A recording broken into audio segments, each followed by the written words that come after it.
예전에 밤에 보트를 타고 이동한 적이 있는데 어, 그 이동한 동안에 밤이 깜깜했어요. 근데 보트가 이렇게 이 파도 때문에 붕붕 나릅니다. 이게 붕 날아서 떨어지고 붕 날아 떨어지고 이게 엄청난 속도로 이렇게 떠지니까 살짝 무섭기도 하고, 예, 껌껌한 바다 위에서 이렇게 어, 쿵쿵쿵 떨어질 때마다 참 그때 이렇게 좀 떨렸던 순간이 있는데, 오늘 본문의 제자들이 탄 배는 그런 수준이 아니에요. 풍랑으로 인해 어마어마한 이런 파도가 이 배를 뒤흔들고, 그 풍랑으로 인해서 물결이 배에 차고 넘치도록 들어와서 배가 침몰하기 직전에 그런 아주 굉장히 위급한 순간인 것입니다. 여러분 이 상황이 얼마나 여러분 무서울까요? 예. 근데 여러분 예수님의 반응이 참 놀라운 게, 예수님의 이 반응을 통해 우리는 믿음이 뭔지, 하나님을 의지한다는 게 뭔지를 우리는 살펴볼 수가 있습니다. 25절에 제자들이 주여 우리를 구하소서 우리가 죽겠나이다. 그렇죠. 이런 상황에서 이런 고백이 절로 나올 겁니다. 자, 26절입니다. 자, 시작. 예수께서 이르시되 어찌하여 무서워하느냐 믿음이 적은 자들아 하시고, 아멘. 자, 예수님은 제자들을 책망합니다. 어찌하여 무서워하느냐 믿음이 적은 자들아. 여러분 지금 배가 침몰 직전이고 이렇게 풍랑이 몰아쳐서 물결이 배 위로 들이닥치는데, 이런 상황에서 무서워하지 않을 사람이 누가 있겠습니까, 여러분? 여러분들도 무섭지 않겠어요? 아니 지금 배가 침몰 직전이고 물이 넘쳐나는데 어찌 무서워하지 않을 수가 있을까요? 죽을 것만 같은데. 이런 상황에서 무서워하는 건 당연한 것이 아닌가. 예. 근데 예수님은 그게 아니라는 거예요. 어찌하여 무서워하느냐 믿음이 적은 자들아. 예. 그런 상황에서도 무서워하지 말라는 거예요. 정말 풍랑이 몰아닥쳐서 우리 인생에 고난의 풍랑이 밀어닥쳐서 지금 내가 죽을 것만 같아도 무서워하지 말라는 거예요. 두려워하지 말라는 것입니다. 어느 목사님 간증을 들었는데, 이분이 열심히 주님을 섬기며 청소하는 분인데 뇌출혈로 쓰러졌어요. 이게 넘어졌는데 머리를 부딪혀가지고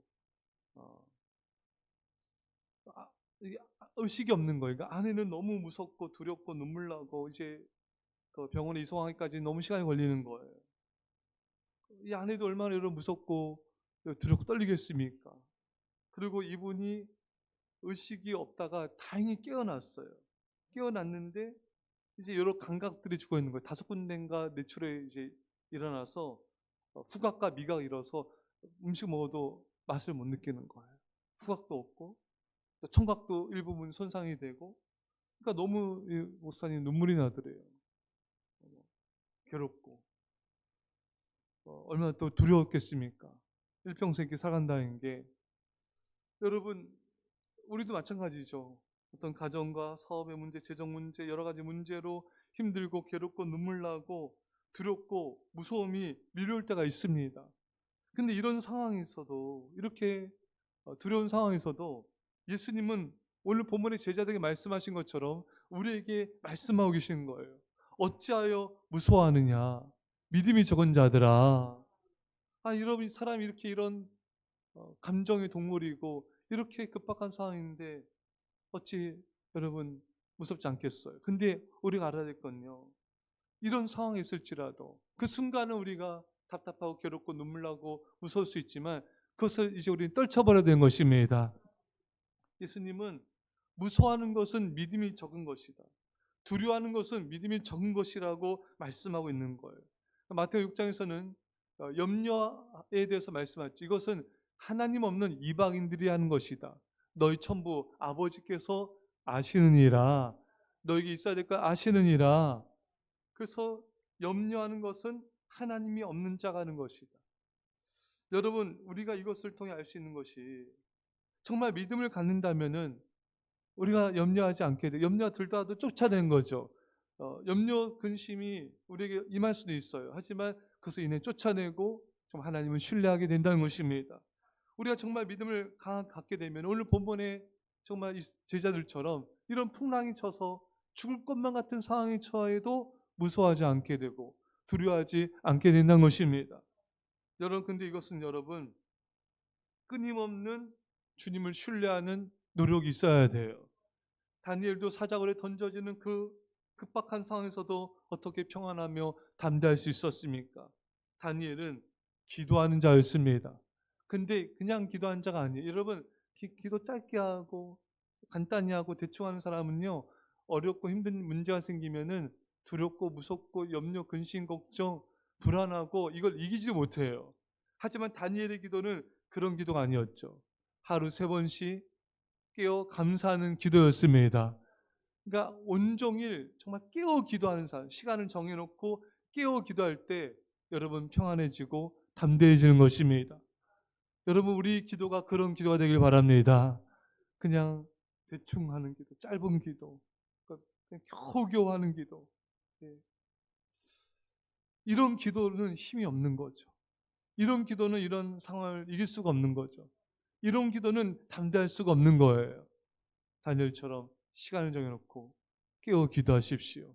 그 하나님 우리에게 어떤 상황에서도 담대함을 주실 것입니다. 또한 그의 하나님께 감사하였더라. 감사하는 기도가 평안과 담대함을 가져옵니다. 여러분, 이 감사의 능력은 대단한 거죠. 어떤 상황에서도 우리가 깨어 기도하며 깨어 감사할 때 이런 사자굴에 던져지고 이런 풍랑을 만나고 정말 죽을 것 같은 상황에서도 내가 알지 못하는 놀라운 평강이 임하게 되는 것입니다. 감사 말할 때 우리 모든 지각에 뛰어난 하나님의 평강이 우리 마음과 생각을 지키신다 하셨습니다. 그러니까 이 평안과 담대함도요, 내 힘으로 되는 게 아니에요. 하나님이 주셔야 됩니다. 하나님 은혜로 주어져야 돼요. 그래야지 담대해지는 것입니다. 그래야 평안이 임하는 거예요. 사랑하는 성도 여러분, 우리가 이 제자들처럼 이런 풍랑을 만났을 때 두렵고 떨리고 힘들고 괴롭고 무서운 건 마음이 든 건 당연한 거예요.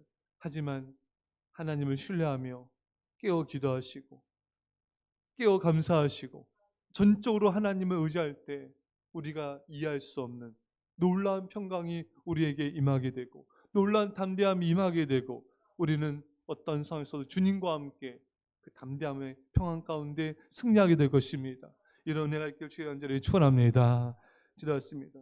사랑의 아버지 하나님, 오늘 주님의 음성 우리가 듣게 원합니다. 어찌하여 무서워하느냐 믿음이 적은 자들아.